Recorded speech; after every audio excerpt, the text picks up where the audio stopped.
this mill we got down here, I guess it's probably over 100 years old. Wow.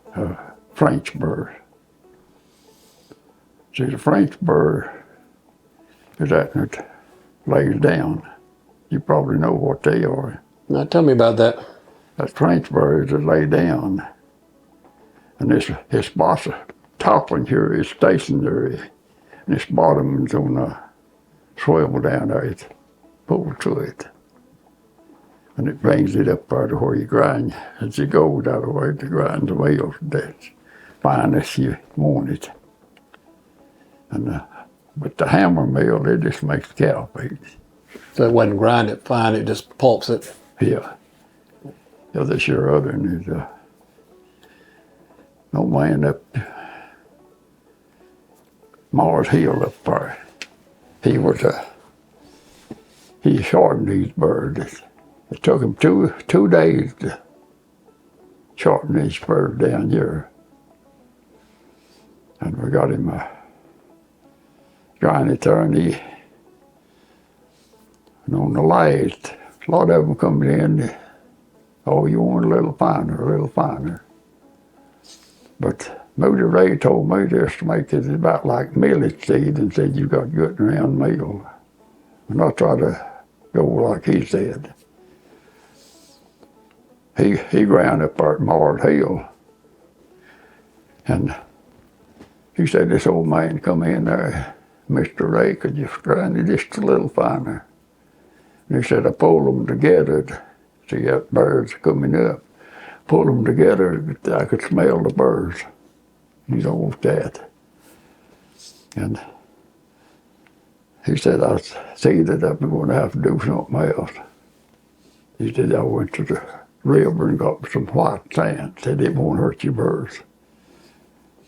Then he come in there, Mr. Ray, can you get that a little finer?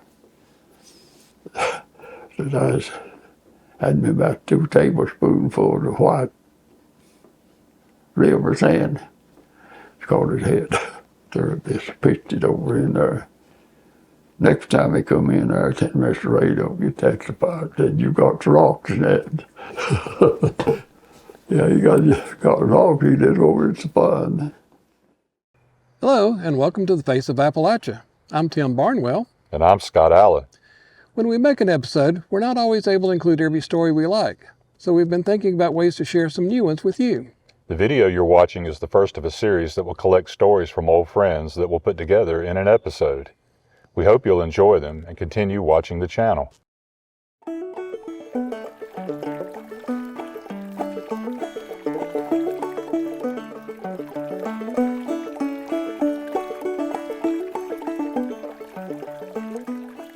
I've had a wonderful life.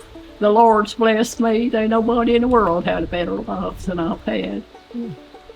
I've had sorrow, you know, there's been sorrow and trouble, and my children seem like all managed to kind of get grown up without getting in bad trouble. Except for Buster. I don't know what you're calling trouble, Mom. Well, just marrying and raising a family. That was the trouble, baby. That's trouble. Lord have mercy. I growed up when people went out to the spring and got a bucket of water. And then we pumped it to the spring house. They didn't put it in the house because there wasn't no sink and wasn't no money to buy a sink. And we just put it out there to spring house. And there was a big barrel out there. And we run it through the spring house. There was a log hewed out and put in the spring house. It went from the upper end and out at the lower end. And there's a big barrel, metal barrel, sitting below the spring house. And we had milk sitting in that log. There was a log hewed out and put on the inside. It went all the way through the spring house and poured out on the outside.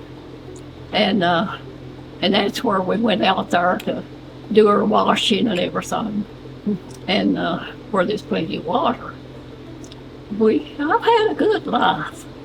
I've had the modern things. I mean, back in their day, my day, that was the modern thing. Yeah. Was to have a place where you could wash without having to wash in the house. When I was growing up, and then after I married, we all had to wash in the winter when it's cold. We had them big tubs of sitting in the house and the rub board to rub on. And, you know, we stepped up a notch. Stepped up a notch. Put water in the house when I was about 3. Water everywhere. God. Lord have mercy. I'm the thankfulest person, I guess, on earth. When nobody helped, I'm to thank the Lord any more than I do. I could sit there and thank Him all day if I want to.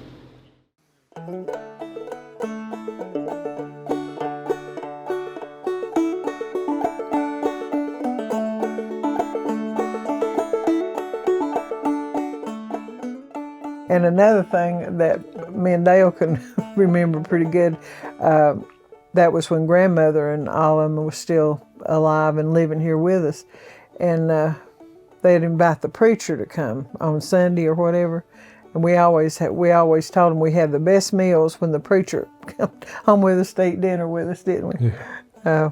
It was always good. And sometimes even in revivals growing up, a lot of preachers came from a pretty good ways off, and they would stay, grandmother, and they would always keep them here.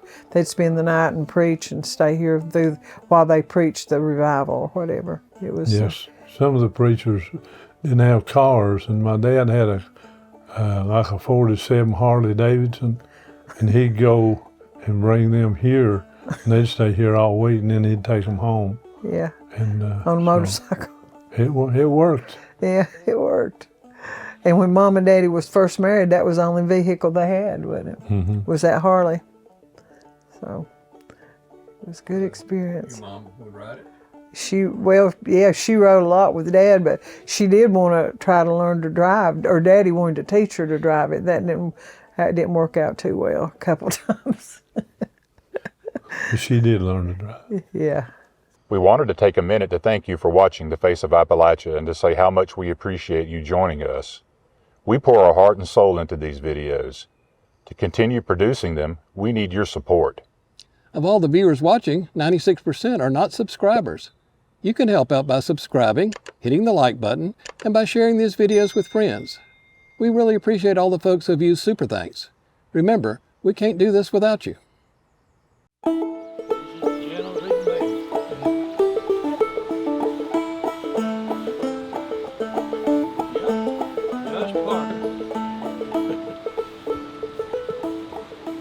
My brother-in-law, he lived right down the road here about a half a mile. He run this thing off over a bank down into the field down there. Turned it over, went down that bank. Water had killed it. Yeah.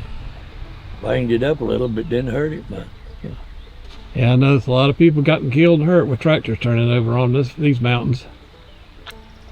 I turned one over like this right down there in the creek, right there. Stayed in the hospital 18 days. You did?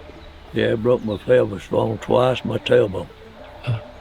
Got my foot hung on a clutch.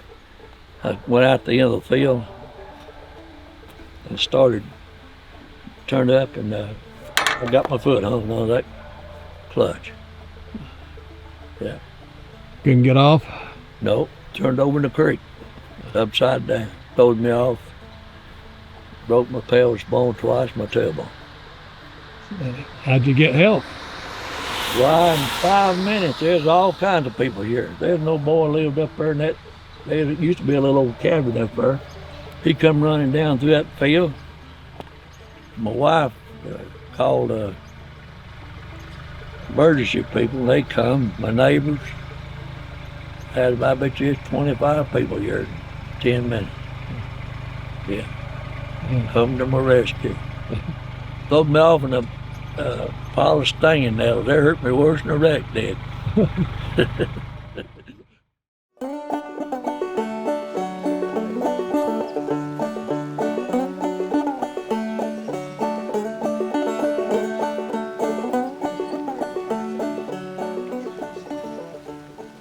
Yeah, 1918, flu hit here in the mountains pretty bad. Everybody's house is just an old log cabin. A third of them just still had dirt floors. And just people have to work out in the cold, and it struck, and by 6 weeks, 90% of the people had it that winter, 1918. My grandma said that so many people died that about once a week there'd be another funeral procession pass, and wasn't any time to make caskets. They just have, a lot of them had, there's a place down in the cemetery, about 30 graves on those stones, no names, just little rocks. So that's sometimes the children take them and just roll them in a quilt or sheet and bury them 2 feet deep or something. And an old Doc Tilson and Marshall come around, and he got to telling the people what was making it strow so fast. Was so many was people visiting each other, and that scared people. And everybody went home, and it sort of lasted about 6 or 8 months. By June and July, then it started backing off. It just sort of lasted about 6 or 8 months, but it killed about 20% of the people here in the mountains. It usually kill them in 36 hours or something. So some doctors say was afraid, and they'd stay home and just sort of hid out and wouldn't even go around and doctor people. Afraid for their own life.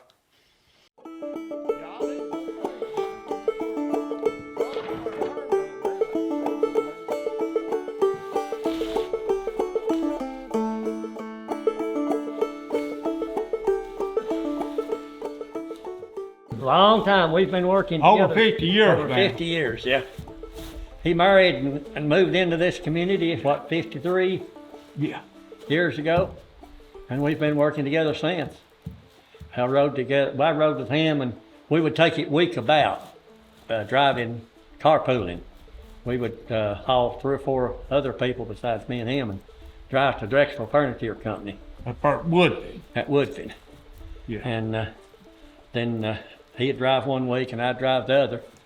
And we got $1 a day for a passenger. That helped pay for our gas through the week. We had about 3 riders. That'd give us $3 a day. That'd buy our gas and help a little bit on the expense of keeping the car. And see, me and him take it week about, so it didn't cost as much. And you have back then, a gallon of gas was what, 50 cents a gallon? We was right along there. And 67, 68, 69. Yeah. And we made it. Yeah. We'd work on the farm, and on the weekends and of evening, we'd come home and he'd work for where he lived, and I'd go to where I live. And then when we had jobs where we needed 2 tractors, like when we would spray and need to disc it in, he would come and disc or spray, and I'd spray or disc, whichever one, and we'd work together doing those jobs where you needed 2 people. We'd work together on the farm too. So.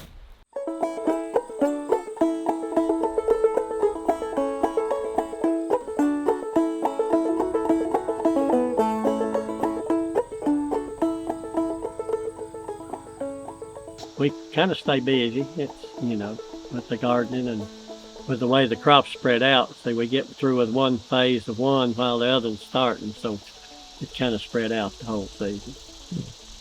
So when do things kind of wrap up? December, yeah.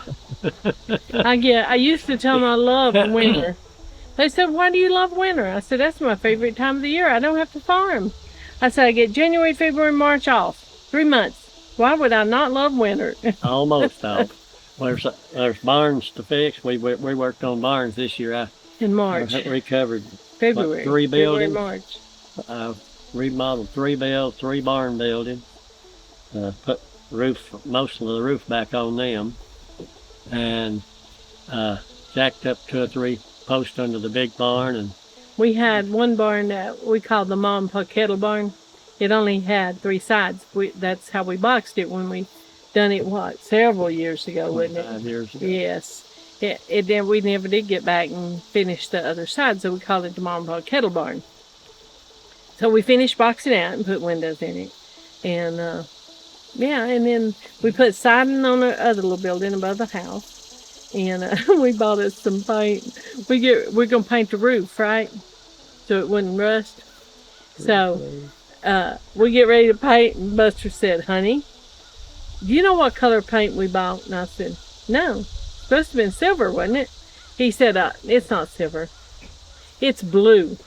It is blue," he said. And I said, "Well, we can't take it back. I guess we're painting it blue." So we painted it blue. The only blue roof building up in there. And I was going to paint the woodshed out there above the house, and blue. Kendra said, "Don't paint that blue, Mom." No. She said, "You will ruin that building." Yeah. So I don't know what we'll do with that other gallon of blue paint. Go paint the other building, I guess, blue.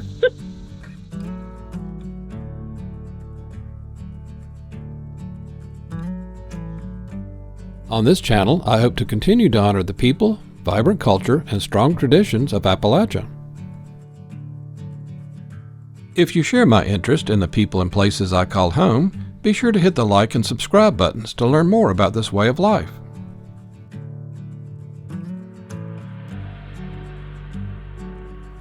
If you like the black and white photographs you see in our videos, you can find my books online at barnwellphoto.com. You can find us at thefaceofappalachia.com and barnwellphoto.com, and on Instagram at Tim Barnwell Photography.